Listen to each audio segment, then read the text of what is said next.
channelafrica.co.za, as well as on the SABC Plus app available on the Google and App Play stores.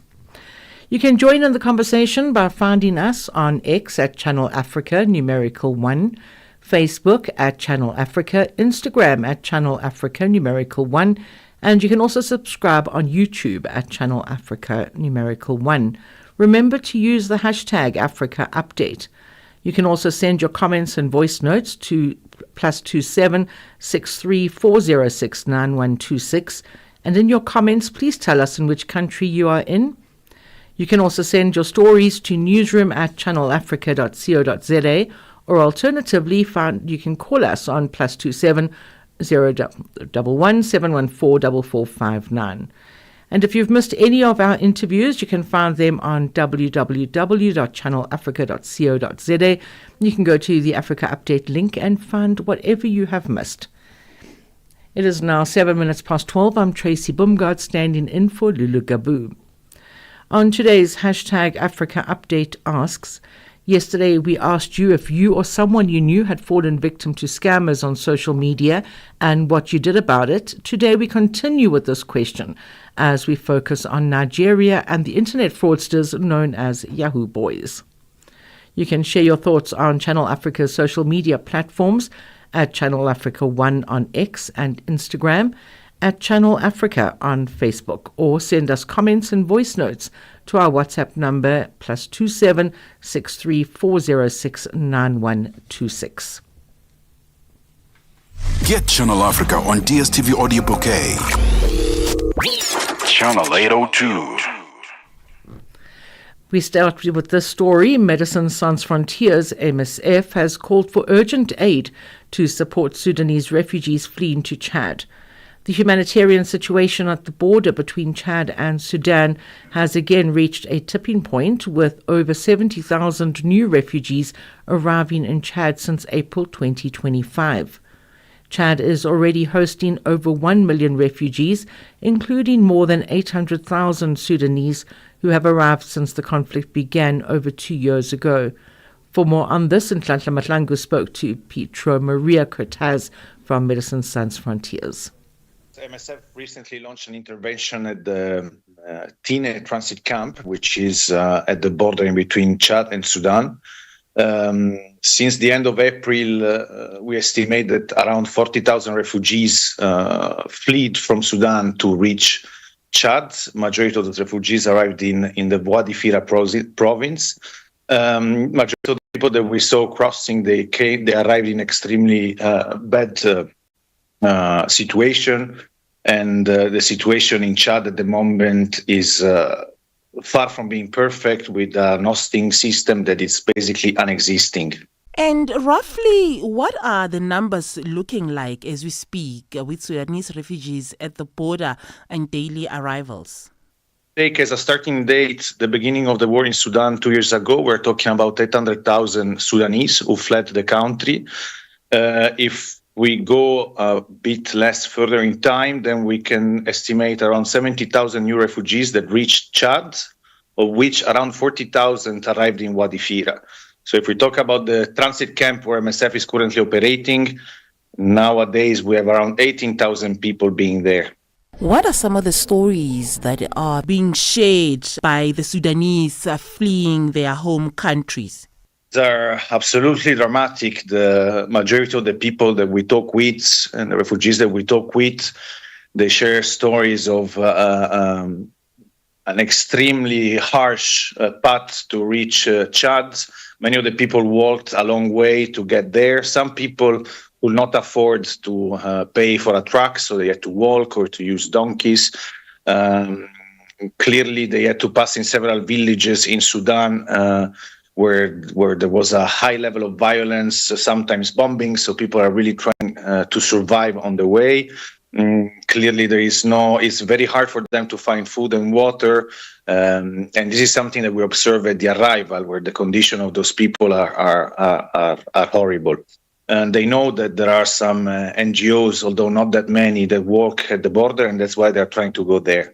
And clearly, everything they ask is to have a safe place where to stay.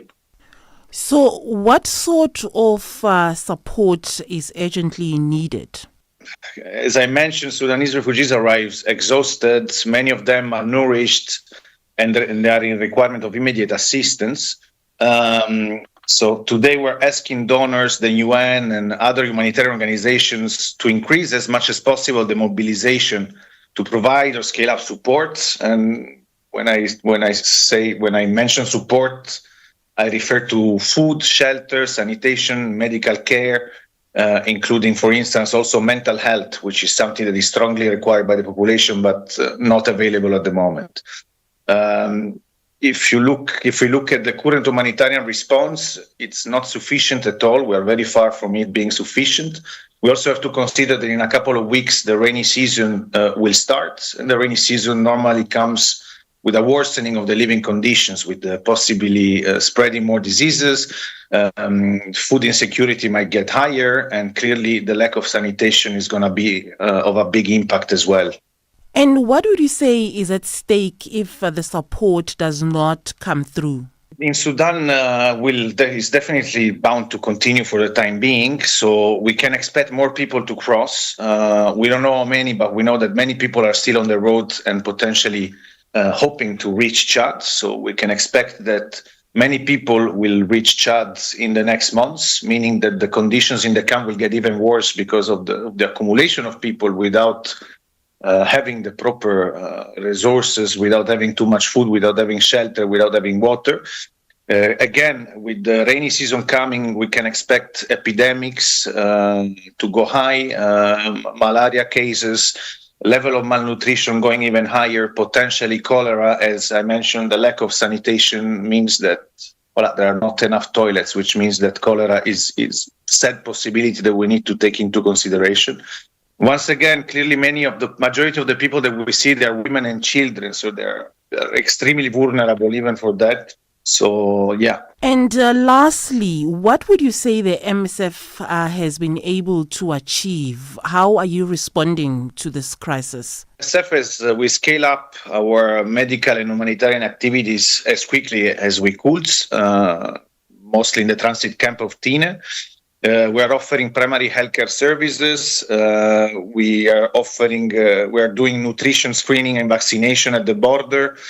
In an average, we are doing around 900 consultations per week. And at our consultation point, we are observing that the global rate of malnutrition, for instance, among children under 5, it went as high as 29%, with 9% of it being severely malnourished, which is a lot.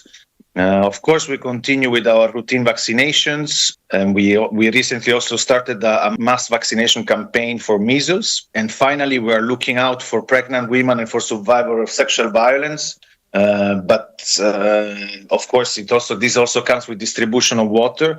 But this is not enough. I just want to underline the fact that the efforts of MSF are merely a patch on the bigger issues. So that's why we call for the UN and other organizations to intervene as fast as possible.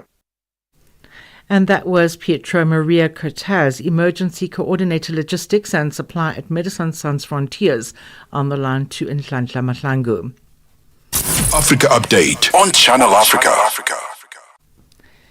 It is now 15 minutes past 12 Central African Time. I'm Tracey Boomgard, standing in for Lulu Gaboo. The Pan-African magazine that spotlights the diplomatic missions of African nations within Africa and the diaspora, AfriDiplomat, is set to host Women of African Descent in Global Diplomacy in Abuja, Nigeria next month. The event will serve as conversational convergence and a platform for formal recognition of selected honorees of Power List 50 Women of African Descent in Global Diplomacy. Tuto Ngobeni has the story. The Women of African Descent in Global Diplomacy Summit will be held at Fraser Suits Abuja in Nigeria under the theme Deepening Inclusive Diplomacy. The summit is organized by AfriDiplomat, a Pan-African magazine that spotlights the diplomatic missions of African nations within Africa and the diaspora.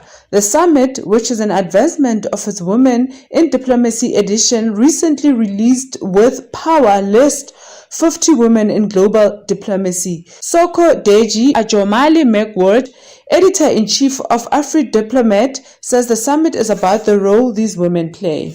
So basically, the platform is for conversations and it is also for recognition.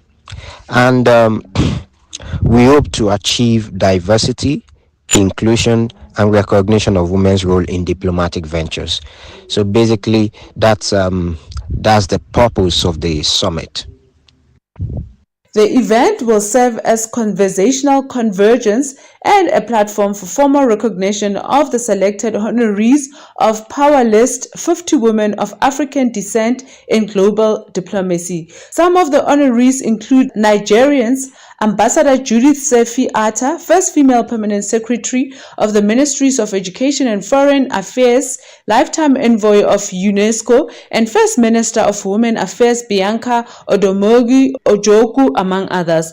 While Ajomali Megward says 5 women diplomats from South Africa will also be honored, including the former United Nations Under-Secretary General and Executive Director of UN Women, Dr. Phumzile Mlambo-Ngcuka, and former African Union Chairperson, Dr. Nkosazana Dlamini-Zuma, among others. There are 50 of them that would be formally recognized during the summit come 5th of July in Abuja next month. And we have on the list five South African women who have paid their dues and extra and are still paying it.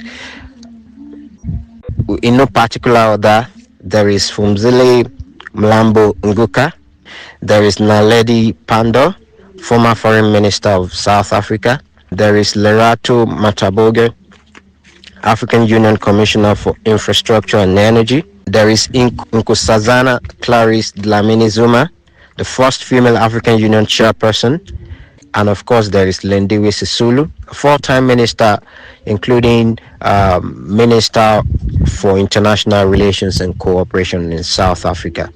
Ajomali Megward says they will be discussing the attributes of women diplomats in the world of diplomacy and what makes them stand out as women diplomats. Basically, around that theme or under that theme, we would be discussing topics that concerns the attributes of feminine attributes that are most needed in the world of diplomacy. What makes a woman special as a diplomat? Why does the world of diplomacy need more women? Why do we need more women diplomats? What difference would they make in the in the world of international relations and cooperation, in international trade, in trade relations, in humanitarian causes, in advocacy? What difference would they make? These are some of the conversation we'll be having during the summit. The organizers of this event say they are concerned that there are too few women in the world of diplomacy and feel this needs to be changed through this platform. For Channel Africa News, I am Tutongo Beni in Johannesburg. It is now 19 minutes past 12 Central African Time. A recently released Pan-African report, the Africa Skills Revolution Initiative, shows that young people between the ages of 15 and 30 believe they have a key role in advocating for technical and vocational education and training, or TVET, and making it competitive with traditional higher education, rather. The report aligns with the African Union's Agenda 2063 and the Continental TVET strategy. And to discuss this further, we are now joined on the line by Shanor Westgard, Chairman of the Federation Humana People to People and the CEO of Humana People to People in India, speaking to us from New Delhi. Sorry, good day. How are you? Good day. I'm very fine, thank you. And thank you for inviting me. It's a pleasure. So tell us about this report and how it was compiled. Yes, it's very interesting. As you mentioned in your introduction, it was an initiative that started around a year ago, a collaboration between Humana People to People and an African Union, the AUDA NEPAD, to advocate and promote vocational training. So that was called the African Skills Revolution. So it included advocacy, telling more about vocational training, its importance especially for Africa. And then it also included a competition where young people could apply for a prize to tell about some innovations they had come up with related to vocational training or what they had learned during vocational training. And then the third element was also a survey. So where young people could answer different questions, and then the report is based on what the youth have answered.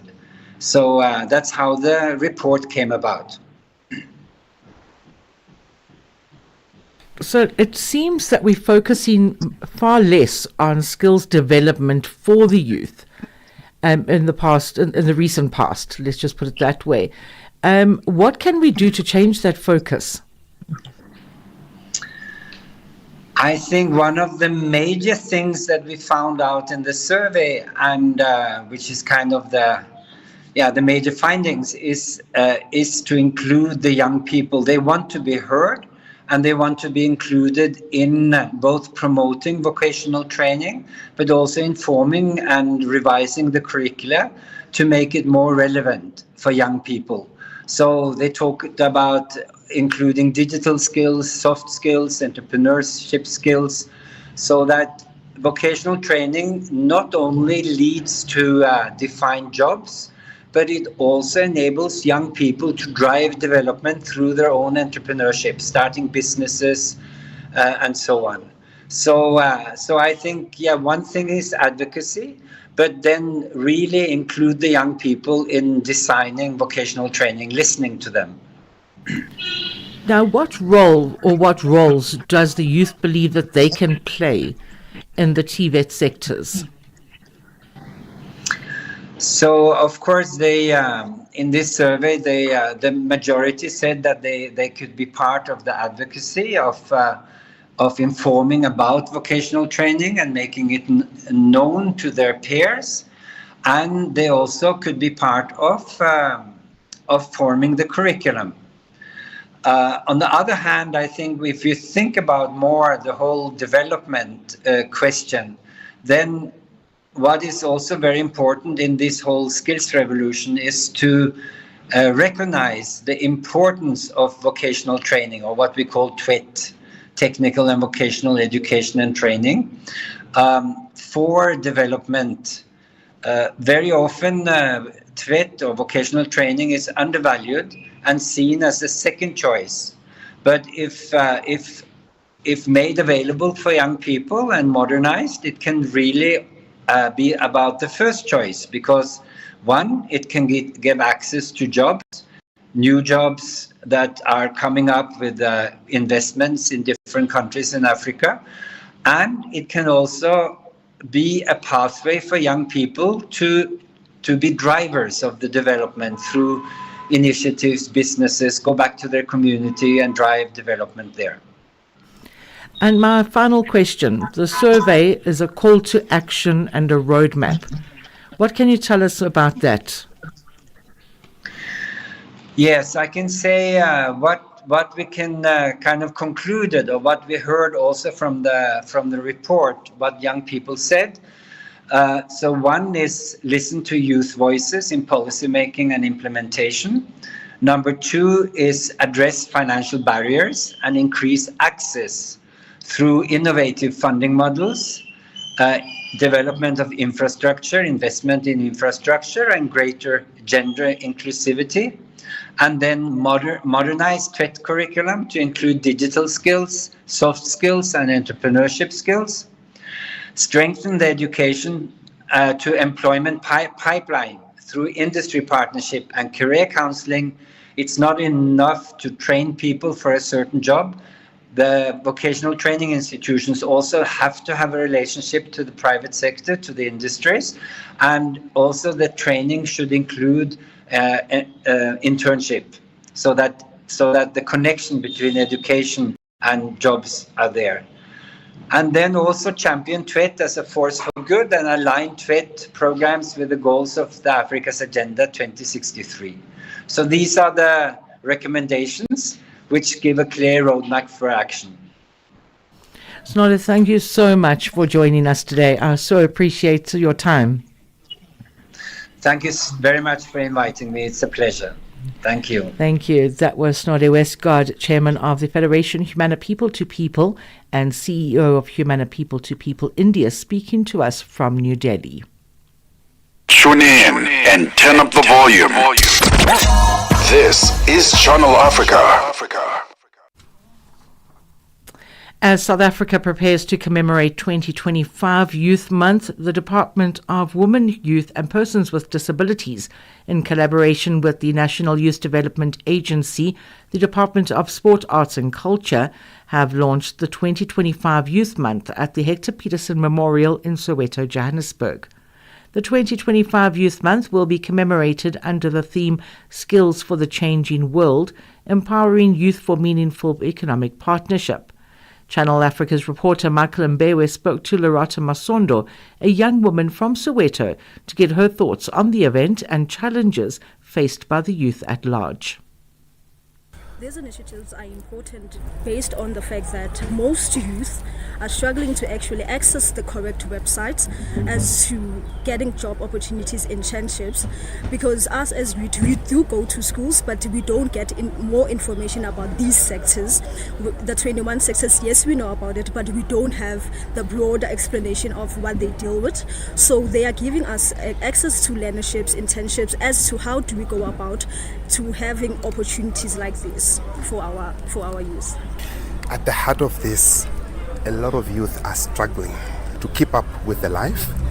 Can you share with us maybe some of the experiences that you've gone through yourself as a young person, but also the friends that you spend most of the time with who are also on the same page with yourself?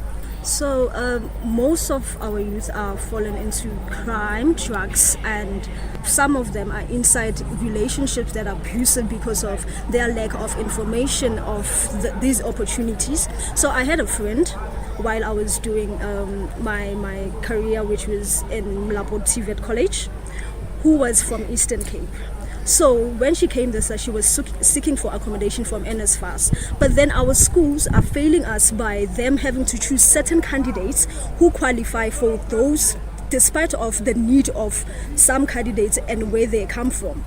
So she started having to rent outside, which by the NSFAS doesn't want to pay for other tenants that are not under their organization, which became a struggle. So she ended up having to quit and sit down and do absolutely nothing, whereby she comes from very far, which this I feel like the government has failed her. And these are the challenges that even the government is failing to address in most colleges, universities. Hence we are experiencing bigger strides about the payment of these fundings, because they are prolonging our payments, and then most students end up sitting because they don't have the enough resources, or rather the payments to pay for these institutions. And that was Michael Mbewe speaking to Lorata Masondo on challenges facing youth in South Africa ahead of Youth Day. It's now just gone 30 minutes after 12 o'clock Central African time. Time for our news headlines with Jwalani Tula Ngwepe. SABC News. Headlines. The African Perspective. Thank you, Tracy. Good afternoon. Making headlines, an explosion has been heard near a Roman Catholic shrine in Uganda's capital, Kampala, with the army saying 2 armed people were neutralized in the Munyonyo suburb ahead of celebrations for the Martyrs' Day public holiday today. The High Court in Pietermaritzburg in South Africa's KwaZulu-Natal province has dismissed the applications of former President Jacob Zuma and French arms company Thales to have all charges against them dropped. And finally, a British-Egyptian woman who's been hospitalized a week after resuming a full hunger strike says she's prepared to die if that's what it takes to get her son out of jail in Egypt. I will have details on these and other stories at 1 o'clock. SABC News. Headlines. The African Perspective. We go over now to our sports desk with Fikile Lengwati. Sports. on Channel Africa. The African Perspective. Thank you, Tracy, and good afternoon. Let's kick off with football news. Pyramids coach Krunoslav Jurisic has not given a definitive answer about his future with the Egyptian side following their first CAF Champions League triumph. The Croatian mentor said guiding Pyramids to a continental title was the biggest achievement of his career. However, his concern is that the relatively new boys on the block lack heritage. A team formed in 2018 with a lot of financial backing, Pyramids are now strong competitors and rivals of Al Ahly and Zamalek. Speaking after they beat Mamelodi Sundowns in Cairo to clinch the Champions League, Jurisic surprisingly revealed he was yet to make up his mind over staying or going. Yes, what I said before, I have to sit with people from the club. First, I have big ambition. I have to speak with people from the club. If they have big ambition, we can find one normal connection that we can continue in the future, that we can make big things. But I need one very ambitious club who want to win, who want to make something big. If we coming in every zone, I don't want to be part of this project. Meanwhile, Mamelodi Sundowns, they arrived back home from Egypt on Monday afternoon after losing the CAF Champions League final. Coach Miguel Cardoso says their poor start against Pyramids in the CAF Champions League final is what ultimately cost them the continental title. Cardoso admits they lacked the spark needed for a game of this magnitude. But at the same time, I think that something missed for us to be in the level that we needed in order to win. It's not a question of who was best or who was worse, because when there's a winner, it means that he was better. What I feel is that we in some moments didn't find a way to compete in the level that we should have competed in order to win the trophy. The Portuguese mentor added their route to the final of the Champions League should not be taken for granted. On the way to the final, we played Al Ahly, that is still the first on the CAF ranking, and we beat them on the semi-final. And we played the Esperance Tunis, that on the moment we beat them was the second on the ranking of CAF. And when we arrived in the club was struggling in order to try to pass the group stage of the Champions League. In a very tough group, with also Asfar, we were able to make the group stage and proceed. What I mean is that throughout the tournament, our players were able to show a great commitment, a great attitude, and also quality. And finally, with cricket news, Sri Lanka will host matches at this year's Women's World Cup as part of ongoing arrangements surrounding fixtures involving India and Pakistan. India's refusal to travel to Pakistan for the Men's Champions League trophy earlier this year prompted the International Cricket Council, ICC, to introduce neutral venues to tournaments hosted by either nation. As part of the plans announced in December, neither country will travel to the other for an ICC event. The Sri Lankan city of Colombo will join Indian cities Bengaluru, Guwahati, Indore and Visakhapatnam in staging the Women's World Cup, which runs from the 30th of September until the 2nd of November. For any sports stories you'd like to share with us, please send an email to newsroom@channelafrica.co.za or call us on +27 11 714 4459.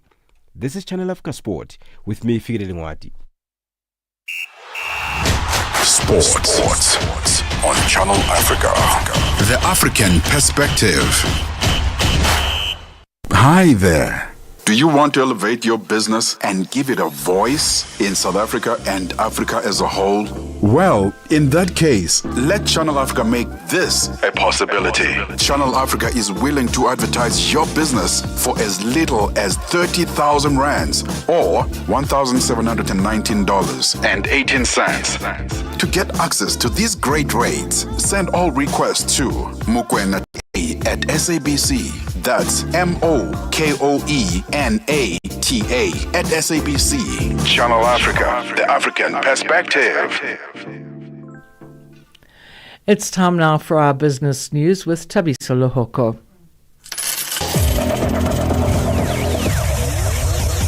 Business news on Channel Africa. The African Perspective. Thanks, Tracey, and good afternoon. A South African civil society group, People Against Petrol and Paraffin price increases, has expressed support for the Economic Freedom Fighters' court challenge against the general fuel levy increase. The Western Cape High Court will today hear the party's urgent application against the increase. The 15 South African cents and 16 cents per litre increase for diesel and petrol, respectively, is set to take effect tomorrow. The PAPI's national convener, Visvin Reddy, believes that there is an urgent need to reform the country's fuel pricing model. While the fuel levy increase is concerning, it is merely a symptom of deeper systemic issues in South Africa, because the fuel pricing structure in South Africa is actually criminal. The current pricing model disproportionately burdens consumers with taxes and levies comprising a significant portion of the pump price. Some economists say despite constraints in the South African manufacturing sector, the Business Activity Index shows some improvement, rising by 3.4 points to 43.4 last month. The Absa Purchasing Managers Index stayed in contractionary territory for a seventh consecutive month. The PMI declined by 1.6 points to 43.1 in May. A PMI reading below 50 point marks signal negativity in the sector. Absa economist Silo Sekele. The main index that weighed on the PMI was the supply delivery times. We think that it shows two things.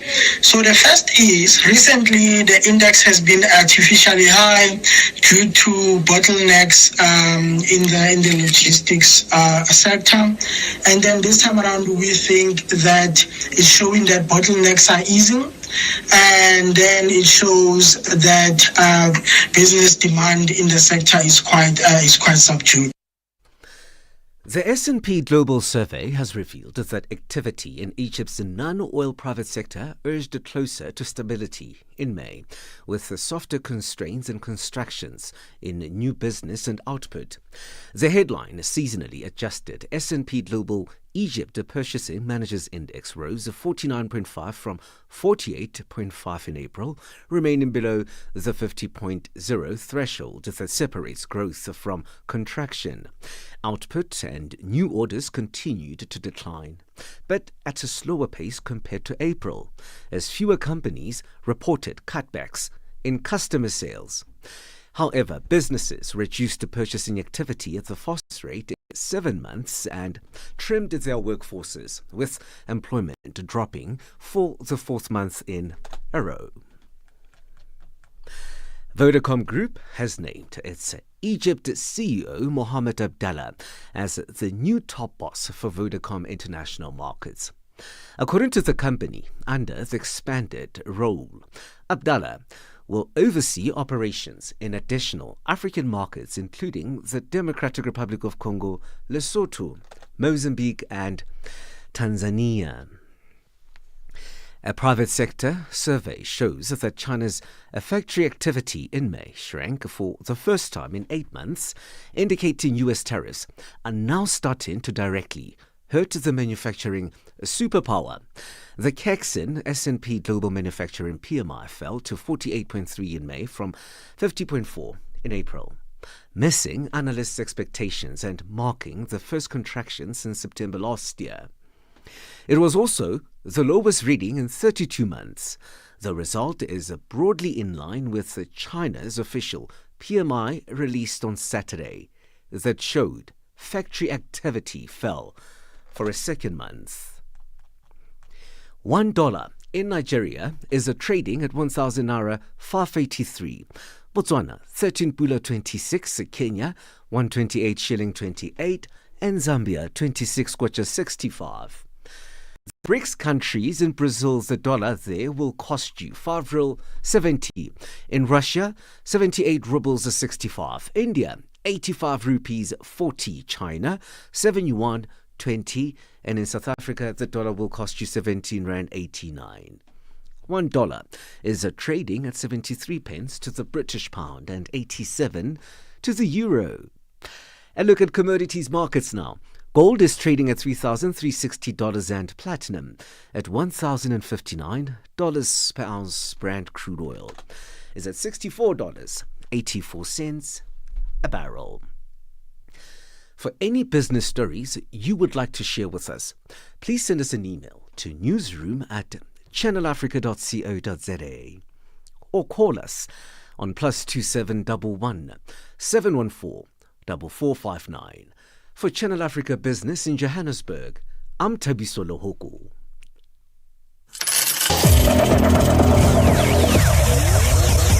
Business News on Channel Africa. The African Perspective. Africa Update on Channel Africa.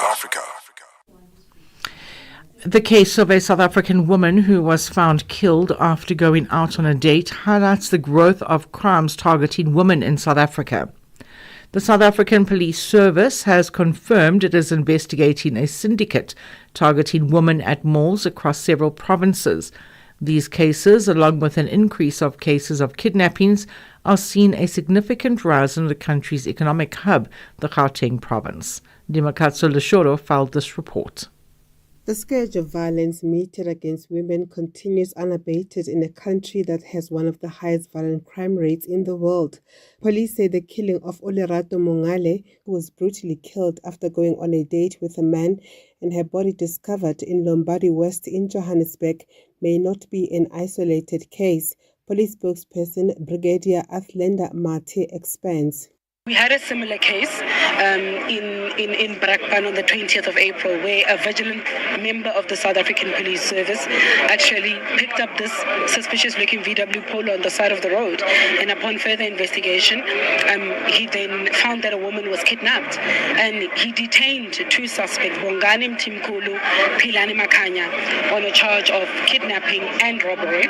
On the 22nd of April, they appeared before the Brakpan Magistrate Court, and on the 26th, they got bail. She says police are now investigating a syndicate that is targeting women in malls and shopping centers for the sole purpose of robbing them. We are uncovering a syndicate that is targeting women. So they are targeting them using the same modus operandi. They are proposing to them, getting into, your relationships, flirting with them, chatting and so on, until such a time when these women agree to meet with them. So they would target them in malls, shopping malls, and so on, and stores and so on. And they would go for a woman who looks independent, who looks like, they have it all together. And they would target you, and so that's the modus operandi in various provinces. Mate says more people are coming forward with information. We've been receiving calls as far as Northern Cape, the Free State. The goal now is to find these killers and to save more lives, because we don't want a situation where we pick up another dead body of a woman. This comes as the number of kidnapping cases rose in the first quarter of this year. Kidnappings increased by 6.8% year-on-year from 4,279 in the first 3 months of 2024 to 4,571, equating 51 abductions per day. A large part of these crimes were recorded in the Gauteng province. Half of Johannesburg's police stations are in the top 30 nationwide for reported kidnappings. Lizette Lancaster, project manager at the Crime and Justice Information and Analysis Hub at the Institute for Security Studies, says the latest police statistics on Africa Update on Channel Africa. And that report by Dimakatso Leshoro. It is now 45 minutes to 1 o'clock or 12:45, and my name is Tracey Boomgard. I'm standing in for Lulu Gaboo. Nigerian police are searching for a suspected internet fraudster, popularly known as Yahoo Boy, following the discovery of a body of a young girl in a hotel room in Bayelsa State. Police say they will perform an autopsy on the girl to ascertain the cause of death. Meanwhile, Nigerian lawyer Frank Titi raises the question as to whether it should come as a surprise that Nigeria has become the world capital of Yahoo scams. And to speak to us further, we joined on the line by Frank. Hi Frank, how are you doing? I'm doing very fine. Thank you for having me. It's a pleasure. Firstly, how widely known are these Yahoo boys? And when you talk about the Yahoo scams, are you also inferring to the Yahoo boys? Of course, yes. I try to have a correlation between the prevalence of Yahoo scam in our country as against how much of the way of our life as a whole has been pervaded with failed promises, scamming, deception, fraud, whether on the part of government or politicians, or being fraudulent or deceiving electorates, and then it's become a way and a culture of life in recent times. It's alien to us anyway, but it's become very prevalent. And Yahoo, that's the way we call it here, is something that has taken a very dangerous dimension because it is now mixed with rituals for the purpose of scamming people of their hard-earned money. So when I raised the issue of Yahoo or Nigeria being a scam capital of the world, it's all-encompassing. It includes very much the Yahoo scams that we have in our country. Now, you've also accused the government of scamming the people. And where does this accusation arise from? Oh, it's quite widespread.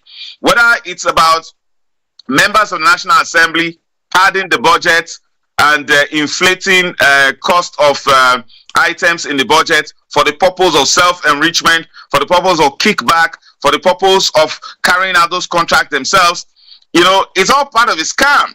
Or it's the government that is making promises, or government officials that insert items in the budget with the intention of purely and only for self-enrichment. So the scamming, game becomes normal as part of government and governance, and that's the reason why it's an open secret in Nigeria that government officials often scam the government, often scam the budget for their self-enrichment. So it's not a big deal.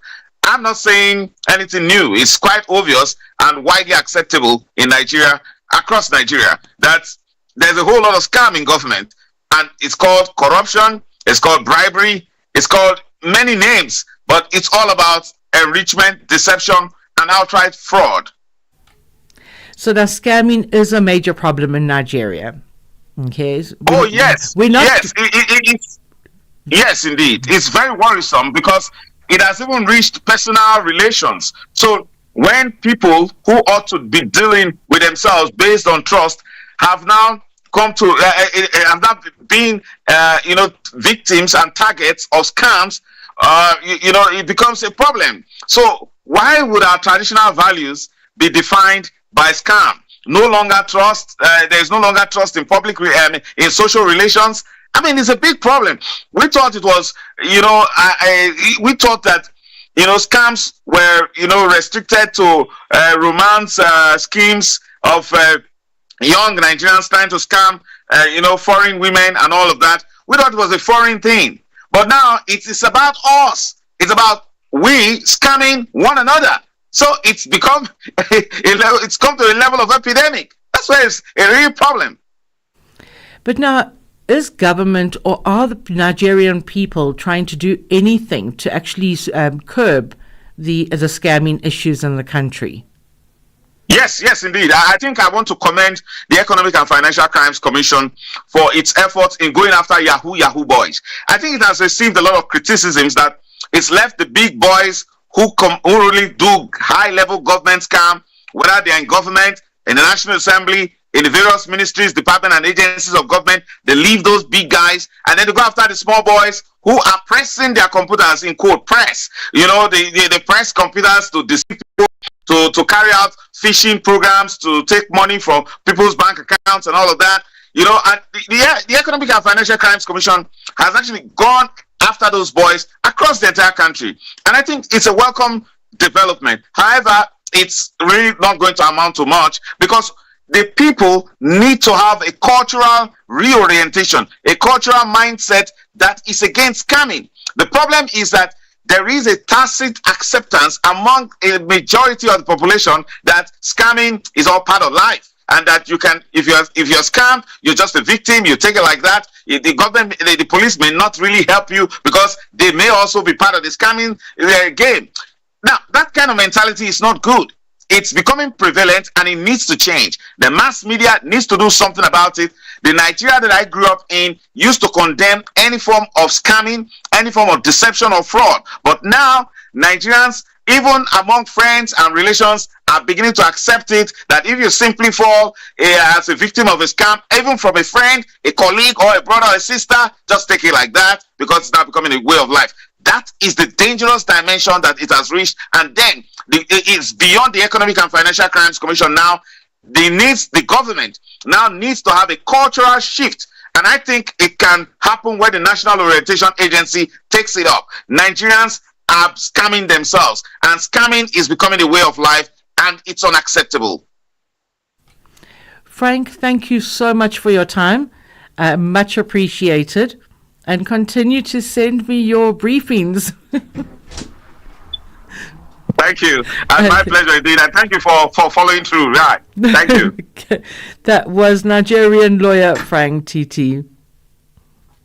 Mornings made better with Peter and Asanda on Rise and Shine. I want the Africa that makes every single African proud of the continent and have hope. And there's so much stuff that's going on that's positive. And if we can just lock into that, Namaganjani, everyone is going to get there. Where are we going? Where are we trying to get to? The idea of working together, which is why I'm excited about this new voice. And the new voice is me, Asanda Peta, broadcast journalist with about 15 years of experience on the radio space. Welcome, Asanda. I've been waiting for you for a long time. Were you waiting for me? I was. Really? Yeah, because for 3 months I was on my own.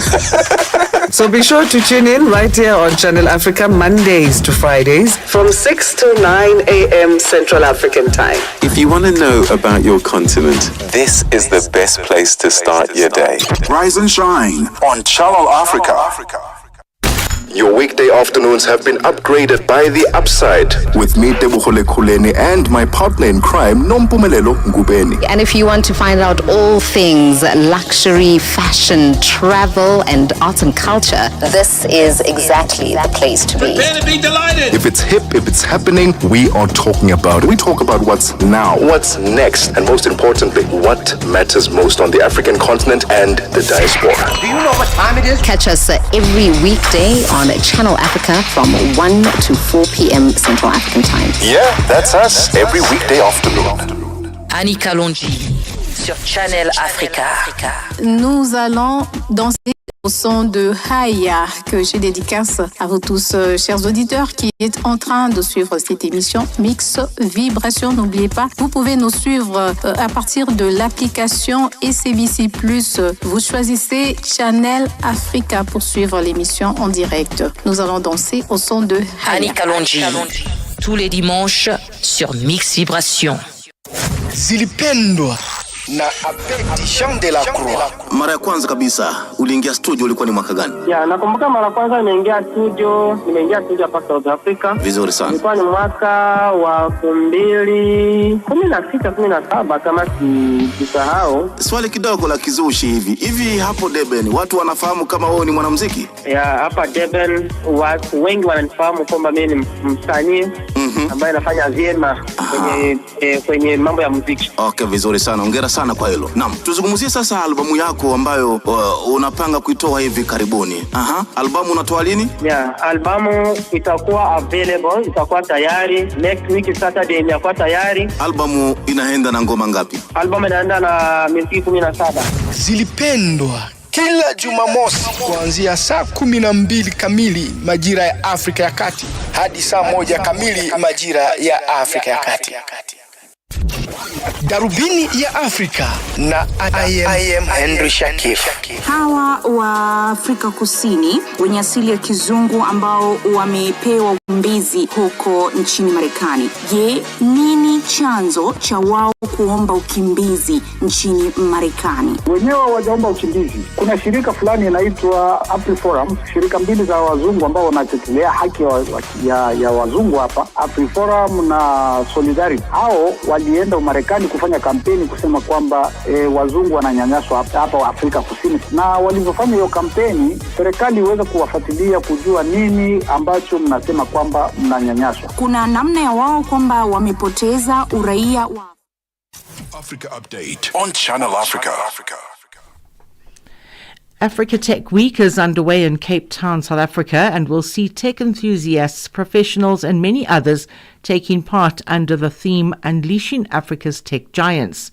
The summit seeks to attract startups, small and medium enterprises, government, academia, and civil society organizations focused on digital disruption.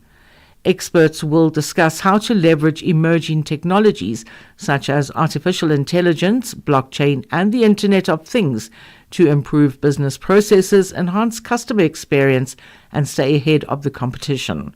And for more on this, we're joined on the line by Mbuso Khoza, CTO IME. Hi, Mr. Khoza, how are you? Hi, how are you? I'm very, very well, thank you. So tell us, what else can we expect at this year's event? There's a lot of innovation, a lot of things that people are doing, and a lot of amazing things people are doing with technology. From our side, I think we should just envision a future where video is the bridge between potential and opportunity. It should be open, it should be fair and empowering.